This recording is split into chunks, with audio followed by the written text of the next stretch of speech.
नमस्कार दोस्तों, मैं हूं आपकी दोस्त डॉक्टर वानी और हम लाते हैं आपके लिए health talks only and only hint radio 90.4 पर। ये हिंट रेडियो 90.4 और इंडियन मेडिकल एसोसिएशन द्वारा आपके समक्ष लाया जाता है। तो आप सुन रहे हैं इनफर्टिलिटी सीरीज़ और ये सीरीज़ में हमारे साथ हैं डॉक्टर अर्चना शर्मा मैम, जो कि हमें ऑलरेडी आपने सुना होगा previous episode, I hope so आपने सुना है ना। एक ओवरव्यू किया था हमने इनफर्टिलिटी पर और आज हम बात करेंगे मेल इनफर्टिलिटी, यानी कि जो इनफर्टिलिटी पुरुष द्वारा कॉज होती है उसके बारे में खूब सारी जानकारी लेंगे। मैडम, आप श्रोताओं को फिर से अपना इंट्रोडक्शन दें। थैंक यू डॉक्टर वानी and thank you hint radio हमें ये अवसर प्रदान करने के लिए। मेरा नाम डॉक्टर अर्चना शर्मा है और मैं गाज़ियाबाद में Ganesh test tube baby centre में काम करती हूँ और पिछले 25 से 27 साल से मैं इनफर्टिलिटी के फील्ड में काम कर रही हूँ। जी, तो दोस्तों आज हम जैसे बात कर रहे हैं मेल इनफर्टिलिटी की। Madam, what is the burden, क्या बर्डन है अमूमन तौर पर मेल इनफर्टिलिटी का? जैसे आपने पिछले एपिसोड में बताया कि 40% ऑफ द केसेस जो हैं वो पुरुष द्वारा कॉज होते हैं, 40% फीमेल्स द्वारा, 10% हमें कोई कॉज नहीं मिलता और 10% में दोनों उसकी भागीदारी होते हैं। तो क्या लोड है पुरुष द्वारा जो इनफर्टिलिटी कॉज होती है उसका मैम इंडिया में पुरुष द्वारा भी कम से कम जितने टोटल इनफर्टिलिटी का लोड है, अभी मैंने बताया जैसे 15 में से एक कपल में इनफर्टिलिटी होती है जी। तो 16 to 20% अराउंड, तो उसमें से करीब 40% केसेस में पुरुषों द्वारा ये इनफर्टिलिटी क्रिएट की जाती है और बाकी और भी 10% में उनमें छोटी मोटी प्रॉब्लम्स होती हैं जो जनरल लाइफस्टाइल प्रॉब्लम्स होती हैं। तो ऑलमोस्ट अगर हम देखें तो आधे केसेस में पुरुष मतलब मोटा मोटी रिस्पॉन्सिबल 50% आप कहना चाह रहे हैं ऑलमोस्ट जी। तो दोस्तों हम मिलते हैं एक छोटे से ब्रेक के बाद। आप सुन रहे हैं इनफर्टिलिटी सीरीज़ में मेल इनफर्टिलिटी स्पेसिफिकली और हमारे साथ हमारी गेस्ट हैं डॉक्टर अर्चना शर्मा मैम। और सुनते रहिएगा और बहुत सारी जानकारी मिलेगी आपको इस सीरीज़ में। बने रहिएगा हमारे साथ हिंट रेडियो 90.4 पर। तो दोस्तों हम फिर हाजिर हैं आपके समक्ष इनफर्टिलिटी सीरीज़ के साथ only and only hint radio 90.4 पर हेल्थ टॉक्स के समक्ष। तो डॉक्टर अर्चना शर्मा मैम, आप ये बताइए कि मेन कॉजेज़ क्या होते हैं मेल इनफर्टिलिटी के, अगर देखा जाए तो मोटा मोटी। अगर हम मोटा मोटी कारणों के बारे में बात करें तो जैसा कि मैं पिछले एपिसोड में भी बताया था कि वेरिकोसील एक प्रॉब्लम होती है जी। इसके अलावा डिफरेंट वैरायटी के इन्फेक्शंस होते हैं, सेक्सुअली ट्रांसमिटेड डिसीजेस भी होती हैं जी। कुछ लड़कों को कुछ अगर यंग एज में गलत संगत में पड़ जाते हैं जी। तो इस तरह के इन्फेक्शंस हो सकते हैं जिसकी वजह से सीमेन क्वालिटी पे बहुत फ़र्क पड़ जाता है। कुछ 5 से 10% लड़कों में पैदाइशी प्रॉब्लम होती है जिनमें सीमेन के अंदर स्पर्म्स नहीं होते हैं, उसको एज़ोस्पर्मिया कहते हैं जी। इसके अलावा और भी कुछ कारण होते हैं जैसे कि सेक्सुअल इश्यूज होते हैं जी। कई बार ऐसा होता है कि जैसे सेक्स करते समय जो सीमेन है वो बजाय बाहर निकलने के वो पेशाब की थैली में उल्टा चला जाता है, तो उसकी वजह से प्रेगनेंसी नहीं होती। कई बारी प्री मैच्योर इजैकुलेशन होती है जिसमें सेक्स करते समय जो पेनिस है वो प्रॉपरली टाइट नहीं होता है और बहुत जल्दी स्खलित हो जाता है, तो सीमेन जल्दी निकल जाता है, लड़कियां स्ट्रांग नहीं हो पाती हैं, तो उसके वजह से भी कई बार ये प्रॉब्लम्स आती। कभी कभी कुछ अगर कोई ट्यूमर्स हैं या कोई टेस्टिस से रिलेटेड प्रॉब्लम है या उसके अंदर कोई इन्फेक्शन है, एक और कारण होता है उसको हम लोग एंटीबॉडी, स्पर्म एंटीबॉडी भी कहते हैं। कई बारी क्या होता है कि जब हस्बैंड और वाइफ सेक्स करते हैं तो सीमेन जब वाइफ की बॉडी में जाता है तो उसकी बॉडी में कुछ एंटीबॉडीज़ बनती हैं जो उस सीमेन को और उस स्पर्म को एक्सेप्ट नहीं करती हैं। तो मोटा मोटी ये कुछ कारण होते हैं जिसकी वजह से सीमेन क्वालिटी कॉम्प्रोमाइज़ हो जाती है जी। तो दोस्तों जो स्पर्म है वो एक आई थिंक इकलौता ऐसा सेल है बॉडी का जो कि एक बॉडी से निकलकर बाहर रहकर दूसरी बॉडी में जाता है और फिर सरवाइव करता है, और उसकी मोटिलिटी और उसकी जो उसके अंदर जो लाइफ है वो रहती है। तो I think it is very very strong cell. तो दोस्तों और जानकारी डॉक्टर अर्चना शर्मा मैम से लेंगे, क्या क्या टेस्ट करते हैं और कैसे कैसे इनका ट्रीटमेंट होता है। तो आप बने रहिएगा हमारे शो में, जो कि आपका भी शो है हेल्थ टॉक्स हिंट रेडियो 90.4 पर। मिलते हैं एक छोटे से ब्रेक के बाद। तो दोस्तों आप सुन रहे हैं हिंट रेडियो 90.4 पर हेल्थ टॉक्स, जिसमें आज हम बात कर रहे हैं इनफर्टिलिटी पर। आपको मालूम है हमने पिछले एपिसोड से ही इनफर्टिलिटी सीरीज स्टार्ट की है डॉक्टर अर्चना शर्मा मैम के साथ, और हम एक ओवरव्यू ऑलरेडी ले चुके हैं और आज हम बात कर रहे हैं मेल इनफर्टिलिटी पर। मैडम ये बताइए कि मेनली आपके पास अगर कपल आता है तो किस तरह हम एक डायग्नोसिस बनाते हैं, क्या क्या टेस्ट कराते हैं जिससे हमें पता चलता है अमूमन तौर पर कि यस इस कपल के अंदर जो मेल है उसका ही फैक्टर है जो इनफर्टिलिटी करा रहा है। तो उसमें आप क्या क्या टेस्ट कराते हैं? जब हमारे पास में कपल आता है तो लड़कियों के तो ठीक है जो टेस्ट कराते हैं, मगर लड़कों के जो टेस्ट कराते हैं, जो आप जानकारी चाहते हैं, तो उसमें सबसे इम्पॉर्टेंट तो सीमेन एनालिसिस है, बेसिक सीमेन एनालिसिस जी। उस बेसिक सीमेन एनालिसिस के साथ चूँकि बार बार परेशानी ना हो लड़कों को, तो इसके लिए कल्चर टेस्ट उसी समय करा लेना चाहिए जी। तो अगर सीमेन में कोई इन्फेक्शन होगा तो उसके बारे में जानकारी प्राप्त हो जाएगी और उनको प्रॉपर हम ट्रीटमेंट दे सकते हैं जी।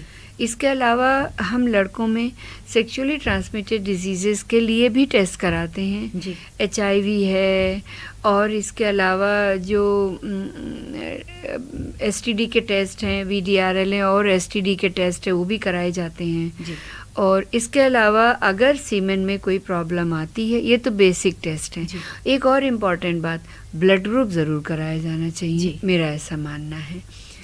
दूसरी इम्पॉर्टेंट बात कि जब हम ये सीमेन के टेस्ट करा लेते हैं, उसके बाद अगर उसके अंदर कोई कमी आती है तो उसके हिसाब से फिर आगे के टेस्ट कराए जाते हैं। अगर सीमेन बिल्कुल नील है तो उसके टेस्ट अलग होंगे, लेकिन अगर सीमेन क्वालिटी थोड़ी कॉम्प्रोमाइज्ड है तो उसमें हमें लड़कों के हार्मोनल टेस्ट कराने पड़ते हैं, क्योंकि आजकल लड़कों में भी थायराइड वगैरह काफ़ी कॉमन हो गया है। तो अगर हार्मोन्स में कोई प्रॉब्लम है तो उसका एक प्रॉपर ट्रीटमेंट करना पड़ेगा, तभी उनकी सीमेन क्वालिटी इम्प्रूव हो जाएगी जी।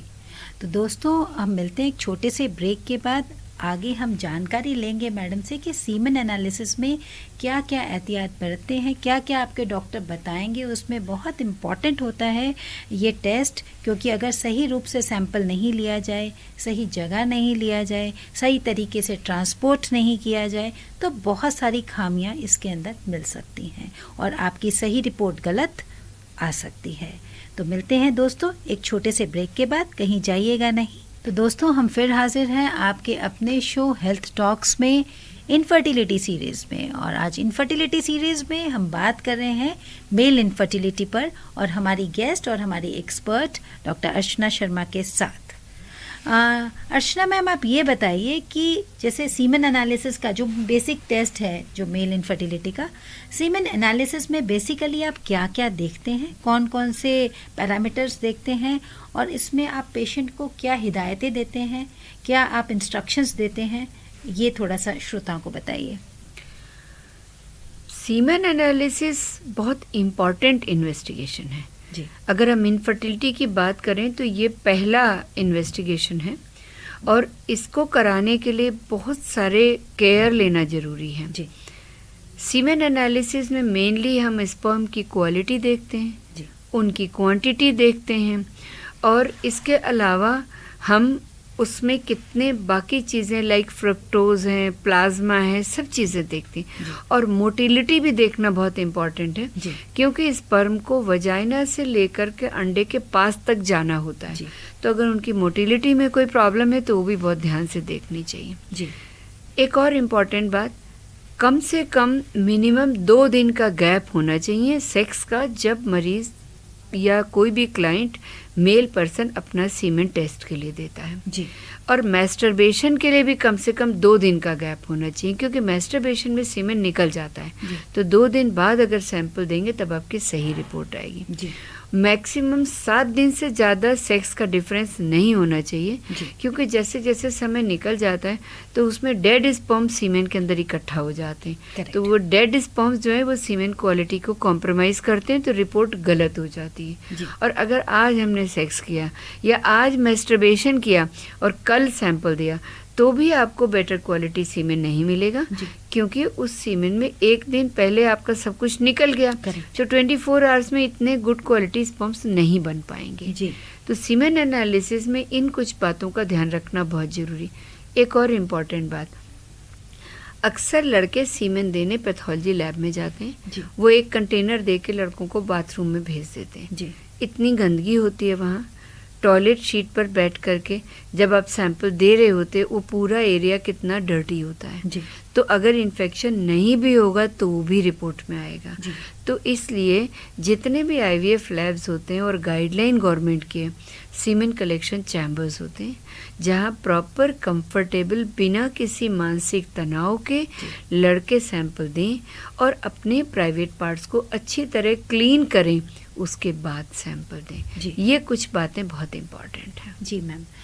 अगर मैम किसी के आसपास कोई IVF लैब नहीं है और वो सैंपल क्रिएट नहीं कर पा रहा है लैब में, तो अगर वो घर से सैंपल लाना चाहे तो उसकी कुछ गाइडलाइंस हैं, उसकी कुछ हिदायतें हमें बरतनी होती हैं क्या?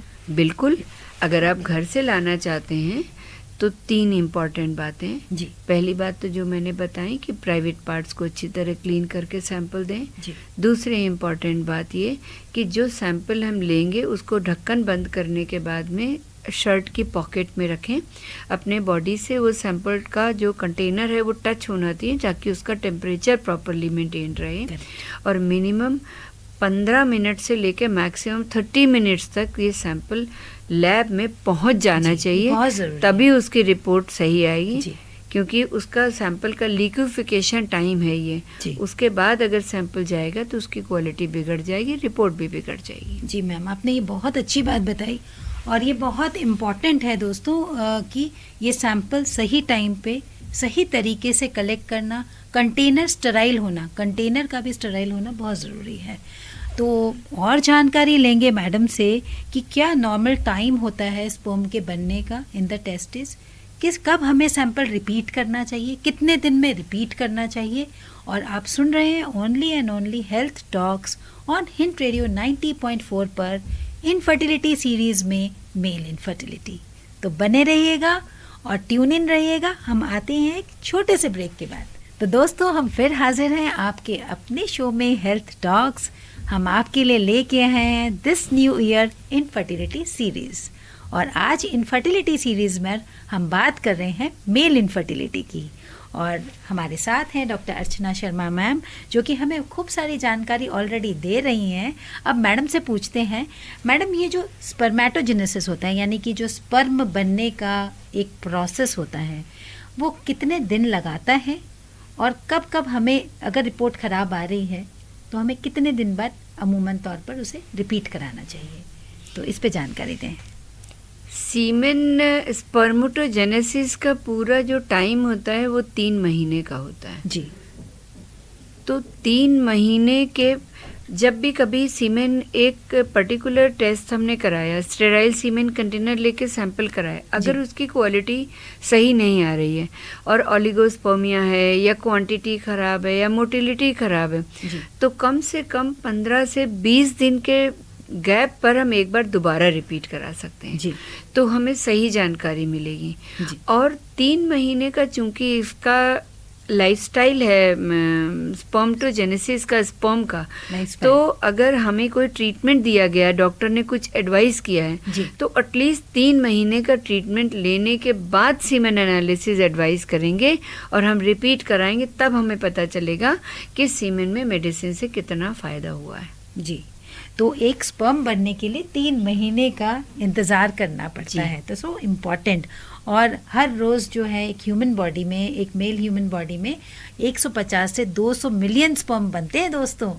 तो और जानकारी लेंगे मैम से कि डीएनए फ्रेगमेंटेशन इंडेक्स क्यों होता है, जो कि आजकल बहुत देखा जा रहा है और लोगों को बहुत कुछ पता है इस बारे में, और आपको बिल्कुल सही जानकारी मिलेगी इस चैनल पर, क्योंकि ये शो लाया जाता है हिंट रेडियो 90.4 पर डॉक्टर्स के द्वारा। तो आगे जानकारी लेंगे, कहीं जाइएगा नहीं, बने रहिएगा। हम आते हैं एक छोटे से ब्रेक के बाद। तो दोस्तों, हम फिर हाजिर हैं आपके अपने शो में हेल्थ टॉक्स में, और हम बात कर रहे हैं मेल इनफर्टिलिटी पर। और ये बात जो हो रही है इनफर्टिलिटी सीरीज़ के अंतर्गत हो रही है। हमारी गेस्ट और हमारी expert doctor Archana Sharma ma'am हमें निरंतर जानकारी दिए जा रही हैं इनफर्टिलिटी पर, जो कि एक इनफर्टिलिटी एक्सपर्ट हैं। मैडम, थोड़ी सी जानकारी डीएनए फ्रेगमेंटेशन इंडेक्स पे दीजिए, क्योंकि ये बहुत इम्पॉर्टेंट है, क्योंकि आजकल इतने ज़्यादा केमिकल्स और स्ट्रेस, सब ऑक्सीजन फ्री रेडिकल्स सिक्रीट करते हैं, जिससे कारण ये प्रॉब्लम होती है। तो इस पे थोड़ी सी जानकारी दीजिए श्रोताओं को। डेफिनेटली मैं डीएनए डिफ्रेगमेंटेशन टेस्ट के बारे में आपको ज़रूर बताना चाहूँगी। एक्चुअली इतना स्ट्रेस है, हवा में इतने इन्फेक्शंस हैं, बॉडी में इतना, इसलिए हम लोगों को आजकल एंटीऑक्सीडेंट्स काफ़ी लेने के लिए कहा जाता है। तो हम वो इसीलिए लेते हैं क्योंकि इतने ऑक्सीजन फ्री रेडिकल्स हैं जो डैमेज करते हैं बेसिकली स्पर्म्स को। स्पर्म्स के अंदर जो क्रोमेटिन होता है, जो डीएनए होता है, जो न्यूक्लियस के अंदर होता है, अगर वो डैमेज होता है तो उससे स्पर्म की क्वालिटी ख़राब हो जाती है। और उस ख़राब क्वालिटी वाले स्पर्म से जब बच्चा बनेगा उसमें दिक्कत होगी। अक्सर इनफर्टिलिटी का ये बहुत बड़ा कॉज है। और अगर प्रेगनेंसी हो भी जाती है तो भी उसमें प्रॉब्लम आती है, बच्चे में कंजेनिटल मैलफॉर्मेशंस हो सकती हैं जी। तो इसलिए डीएनए डिफ्रेगमेंटेशन का टेस्ट आजकल कराया जाता है। वो अगर कोई कारण नहीं होता है, अनएक्सप्लेन इनफर्टिलिटी है, सीमेन क्वालिटी भी ठीक है, फिर भी प्रेगनेंसी नहीं हो रही, तो ऐसे केसेस में हम ये कराते हैं। और इससे हमें पता चलता है कि फ्रेगमेंटेड स्पर्म्स, जो फ्रेगमेंटेड डीएनए वाले जो स्पर्म्स होते हैं, उनको हम अवॉइड करके अच्छी क्वालिटी के स्पर्म्स के साथ हम आईयूआई या ICSI करें तो रिजल्ट्स हमेशा बेटर होते हैं जी। और इसके लेवल्स अगर लेस देन 20 है, मतलब फ्रेगमेंटेड स्पर्म्स लेस देन 20 हैं, good quality sperms more than around 70-80% है, तो quality of semen is very good. और ऐसे पेशेंट्स में प्रेगनेंसी बहुत जल्दी होती है जी। मैम, आपने बात की थी कि हार्मोन्स भी हम कराते हैं, जब हमने बोला था, तो कौन कौन से हार्मोन्स कराते हैं पुरुष के अंदर और क्यों कराते हैं? ये बहुत ज़रूरी है। अगर हमने सीमेन एनालिसिस कराई और उसमें हमें ओलाइगोस्पर्मिया मिल रहा है जी, तो हम हार्मोन्स टेस्ट कराते हैं जी। एक बात और मैं इस फोरम पे कहना चाहूँगी कि लड़कों को जिम करने का बड़ा शौक होता है यंग एज में, अक्सर वो शुरू कर देते हैं। तो ये जो जिम ट्रेनर्स होते हैं, ये एक्सरसाइज के साथ साथ कई बार उनको कुछ मेडिसिन्स भी देते हैं, कुछ इंजेक्शंस भी लगाते हैं, कुछ ओरल मेडिसिन्स, कुछ पाउडर्स भी प्रोवाइड करते हैं जी। ये सब एनाबॉलिक स्टेरॉइड्स होते हैं जिसकी वजह से सीमेन पे बहुत फ़र्क पड़ता है। हम इन्हें बंद कर दें तो 5-7 महीने बाद कई बार सीमेन क्वालिटी बड़ी इम्प्रूव हो जाती है। तो ये सब चीज़ें कई बार लोग बाग डॉक्टर्स को नहीं बताते हैं, हमें नहीं पता चल पाती। तो हम सब तरह के हार्मोन्स टेस्ट कराएंगे। अगर थायराइड में कोई प्रॉब्लम है उसका ट्रीटमेंट दे दें, अगर प्रोलैक्टिन में कोई प्रॉब्लम है तो उसका ट्रीटमेंट दे दें, अगर उनके टेस्टोस्टेरोन लेवल्स में कोई इश्यूज़ हैं तो उसका ट्रीटमेंट भी देना पड़ता है। और उसके अगर हम प्रॉपर ट्रीटमेंट और इंजेक्शंस और दवाइयाँ देते हैं तो उसके साथ में सीमेन क्वालिटी में बहुत जल्दी इम्प्रूवमेंट आता है। तो हार्मोन टेस्ट सब खाली पेट कराए जाते हैं, जिनमें थायराइड, प्रोलैक्टिन, टेस्टोस्टेरोन, एस्ट्राडियोल, ये 4-5 हार्मोन्स बड़े ज़रूरी होते हैं कराने जी। और इससे हमें ये भी पता चलता है, एक एंटिटी होती है हाइपोगोनेडिज्म की। कुछ लड़कों के अंदर ओरिजिनली ही नहीं स्पर्म्स बन रहे हैं जी। तो अगर उनके FSH लेवल्स और LH लेवल्स बड़े कम हैं, जिसकी वजह से सीमेन क्वालिटी इम्प्रूव नहीं हो रही है, तो अगर हम उसके इंजेक्शंस लगाते हैं तो उससे सीमेन क्वालिटी में बहुत फ़ायदा होता है जी जी। मैम, आपने बहुत अच्छी जानकारी दी। दोस्तों, हम आगे और जानकारी मैडम से लेंगे कि जो है क्या क्या ट्रीटमेंट की मोडालिटीज़ होती हैं और क्या क्या और नई चीज़ें हैं जिनकी जानकारी आपको ज़रूरी है। तो आप सुन रहे हैं हिंट रेडियो 90.4 पर हेल्थ टॉक्स। हमारे साथ ट्यून इन रहिएगा मिलते हैं एक छोटे से ब्रेक के बाद। तो दोस्तों हम फिर हाजिर हैं आपके अपने शो में हेल्थ टॉक्स, जो कि आप हिंट रेडियो 90.4 पर सुनते हैं। और इस बार हेल्थ टॉक्स में हम आपके लिए लाए हैं इनफर्टिलिटी सीरीज़, जिसमें आज हम बात कर रहे हैं मेल इनफर्टिलिटी की। और हमारी गेस्ट और हमारी expert doctor Archana Sharma ma'am हमारे साथ हैं। मैम, ये श्रोता जानना चाहेंगे कि जेनेटिक टेस्ट, जहाँ पे हम क्रोमोसोमल चीज़ें देखते हैं, वो कहाँ पे कराए जाते हैं? कौन सी एब्नॉर्मैलिटी आपको दिखती है तब हम ये टेस्ट के ऊपर आते हैं? देखिए, हमने अभी आपको बताया था तक कुछ पेशेंट्स ऐसे होते हैं जिनमें सीमेन क्वांटिटी थोड़ी कॉम्प्रोमाइज़ होती है, लेकिन कुछ लोग ऐसे भी होते हैं जिनमें एज़ोस्पर्मिया मिलता है, सीमेन में स्पर्म्स मिलते ही नहीं हैं जी। तो जिनमें सीमेन में स्पर्म्स मिलते ही नहीं हैं, उनके अभी मैंने आपको बताया कि कुछ हार्मोन टेस्ट कराते हैं। अगर उनके सीमेन में स्पर्म्स नहीं है और हार्मोन टेस्ट भी उनके नॉर्मल हैं, तो फिर हमें थोड़ा आगे बढ़ना पड़ेगा। तो उसमें हम लोग टेस्टिस के अंदर से टिश्यू निकाल के टेस्ट कराते हैं जी। अगर हमें उसमें स्पर्म्स मिलते हैं जी, तो इसका मतलब है patient is a case of obstructive azoospermia. कई बार हम मरीज़ की हिस्ट्री लें तो हमें पता चलता है कि बचपन में उनके टेस्टिस में कोई प्रॉब्लम हो गई, कोई टॉर्जन हो गया या गिर गए, चोट लग गई, जिसकी वजह से जो एक ट्यूब टेस्टिस से और पेनिस की तरफ को जाती है वो टूट गई, वहाँ डैमेज हो गई, चोट लग गई, कोई छोटा मोटा ऑपरेशन हुआ।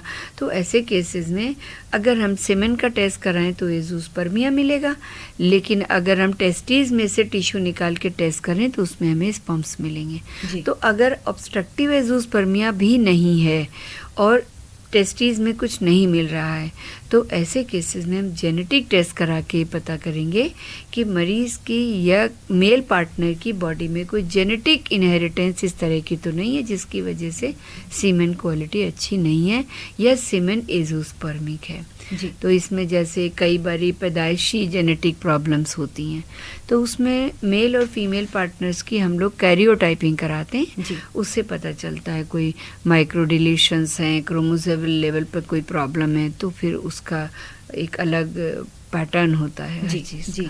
तो इनफर्टिलिटी का रीज़न ये भी हो सकता है कि उसके क्रोमोसोम में ही कुछ गड़बड़ हो। तो जैसे आपने बताया एज़ोस्पर्मिया, जहाँ पे कोई भी स्पर्म आपको नहीं मिल रहा, पहले आप उसको जाके देखते हैं ट्यूब्यूल्स में कि है कि नहीं, और अगर नहीं होती है तो फिर आप ये टेस्ट कराते हैं। ठीक है। तो दोस्तों आगे देखेंगे ट्रीटमेंट्स के बारे में, टीसी के बारे में आपको जानकारी देंगे, पेसा के बारे में जानकारी देंगे कि आखिर ये चीज़ें होती क्या हैं। बहुत ही सिंप्लीफाइड वे में मैडम आपको बताएंगी। तो बने रहिएगा हमारे साथ हिंट रेडियो 90.4 पर। आप सुन रहे हैं हेल्थ टॉक्स, मैं हूं आपकी दोस्त डॉक्टर वानी। तो हम आते हैं एक छोटे से म्यूजिकल ब्रेक के बाद। तो दोस्तों हम फिर हाजिर हैं आपके अपने शो में हेल्थ टॉक्स, और हम लाए हैं आपके लिए न्यू ईयर पर इनफर्टिलिटी सीरीज़। हमारे साथ हैं हमारी एक्सपर्ट, हमारी guest doctor Archana Sharma ma'am, और आज हम बात कर रहे हैं मेल इनफर्टिलिटी पर। मैडम, अब टाइम आ गया है कि हम ट्रीटमेंट के बारे में थोड़ा सा डिस्कशन करें। तो क्या क्या ट्रीटमेंट मोडालिटीज़ होती हैं मेल इनफर्टिलिटी के अंदर, जहाँ पे पुरुष जो है मेन फैक्टर होता है निसंतानता में, तो उस पर थोड़ी रोशनी डालें। सबसे पहले तो हमने इन्वेस्टिगेशंस करा लिए जी। इन्वेस्टिगेशंस के बाद जैसा मैंने बताया कि अगर हार्मोन्स की कोई कमी है तो उनका हमने प्रॉपर ट्रीटमेंट दे दिया, उनके इंजेक्शंस वगैरह दिए गए। अगर उसके बाद भी इम्प्रूवमेंट नहीं होता है तो अभी मैंने जैसे कि बताया हमने टेस्टिकुलर बायोप्सी कराई। अगर बायोप्सी में स्पर्म काउंट्स मिलते हैं तो ऐसे कंडीशन में IUI ना करके हम IVF करेंगे, और IVF के केसेस में हम स्पर्म को वहाँ से एक्सट्रैक्ट करेंगे। टेस्टिस के अंदर से स्पर्म्स निकालने की 2-3 टेक्निक्स होती हैं जिससे कि कोई भी व्यक्ति अपना जेनेटिक चाइल्ड प्रोड्यूस कर सकता है। तो उसमें हम प्रॉपर IVF करेंगे। एक ICSI प्रोसीजर होता है जिसमें अंडे के अंदर स्पर्म मिला के बच्चा बनाया जाता है लैब में, और वो बच्चेदानी में रखा जाता है। इसके लिए जो हम स्पर्म्स निकालते हैं वो हम टेस्टिस के अंदर से निकालते हैं। इसके लिए 2-3 प्रोसीजर्स होते हैं। एक तो टेस्टिस के ऊपर एक स्किन में एपिडेर्मिस नाम का ऑर्गन होता है जिसके अंदर टेस्टिस से सारे स्पर्म्स आके इकट्ठा होते हैं। तो अगर उसके अंदर हम नीडल डाल के उसको एस्पिरेट करें तो इसको हम परक्यूटेनियस प्रोसीजर कहते हैं, पीसे कहते हैं जी। अगर उसमें हमें स्पर्म्स की बहुत अच्छी क्वालिटी नहीं मिल रही है जी। तो फिर हम टीसे करते हैं, हम बायोप्सी भी कर सकते हैं। टीसे में हम लोग टेस्टिस के अंदर से चेक करके जहां हमें लगेगा कि बेटर क्वालिटी स्पर्म्स है, वहां से एक नीडल डाल करके जो उसके ट्यूबुल्स हैं टेस्टिस के अंदर, उन ट्यूब्यूल्स को निकालते हैं, फिर उन्हें जो है वो दबा के उसके अंदर से स्पर्म्स निकालते हैं। उन स्पर्म्स को इक्सी आईवीएफ के लिए यूज़ करते हैं। जी। आजकल एक नया प्रोसीजर भी आया है, बहुत कॉस्टली होता है लेकिन वो बहुत अच्छा भी होता है, उसको माइक्रोटीसी कहते हैं जी, जिसमें आप माइक्रोस्कोप जिसमें हम माइक्रोस्कोप से टेस्टिस को चेक करते हैं और जो पर्टिकुलर ट्यूब्यूल बहुत फूली हुई होती है, इसका मतलब इसके अंदर गुड क्वालिटी और ज़्यादा क्वांटिटी वाले स्पर्म्स या स्पर्मेटोजेनेसिस हो रही है। तो अगर हम उस ट्यूब्यूल को निकालें तो उससे स्पर्म्स बहुत अच्छी क्वालिटी के मिलेंगे। फिर उनसे अगर हम IVF 60 करें तो pregnancies are very positive in that case जी।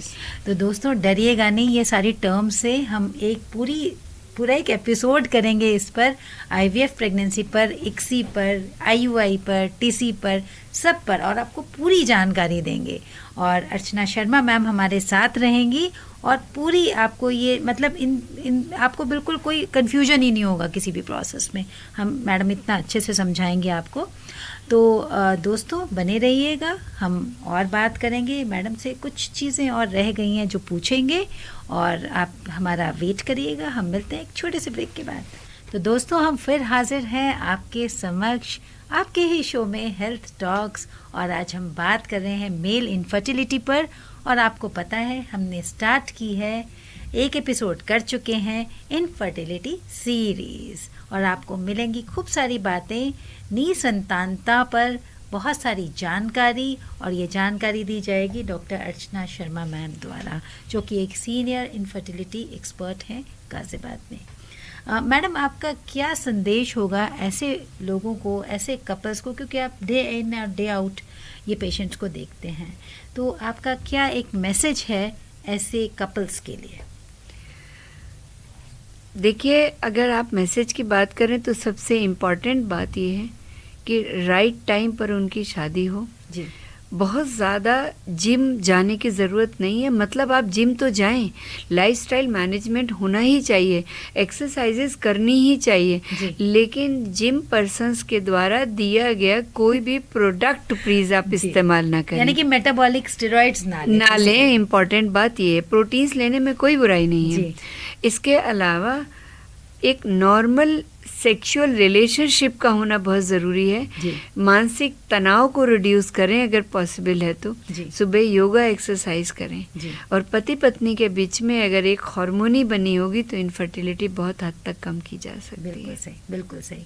और अगर आपकी लड़ाई हो किसी कपल में तो उसको रात से पहले उसको बिल्कुल सुलझा लें, है ना मैम?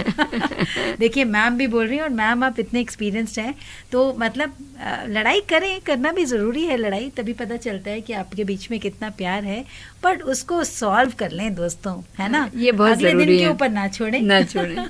तो मैडम बहुत बहुत मेरा मानना ये कि पति पत्नी गृहस्थी के दो पहिए हैं, करेक्ट, और उन्हें साथ में मिलके चलना चाहिए, तभी उनका परिवार और हमारा समाज जी सब खुश रहेंगे जी। और ये पूरा बैलेंस है। ये कहते हैं ना कि men are from Mars and women are from Venus, तो दोनों की अलग अलग क्वालिटीज़ होती हैं और एक बैलेंस प्रदान करती हैं एक फैमिली को। तो आई थिंक मैडम ने बहुत अच्छी बात बोली कि दो पहिए हैं तो दोनों में इक्वल हवा भरी होनी चाहिए और इक्वली स्ट्रांग होने चाहिए, तभी हम फैमिली को आगे ले जा सकते हैं। और आपके बच्चे भी आपसे बहुत कुछ सीखते हैं, तो आपकी क्वालिटीज़ बहुत अच्छी होनी चाहिए। तो मैडम आपका बहुत बहुत धन्यवाद, आपने इतनी जानकारी दी। और दोस्तों आप प्लीज़ ये इनफर्टिलिटी सीरीज़ पे बने रहिएगा, हम बहुत सारी जानकारी आपके समक्ष लाएंगे और आपको रियली में बहुत नॉलेज मिलेगी इस एपिसोड से और इस सीरीज़ से। तो थैंक यू मैम, और थैंक यू श्रोताओं, और आशा करती हूँ कि आप ये सीरीज़ और देखेंगे और आपको जानकारी मिल रही होगी। Thank you Shivank, and thank you hint radio 90.4। जय हिंद, जय भारत, और फिर मिलेंगे दोस्तों।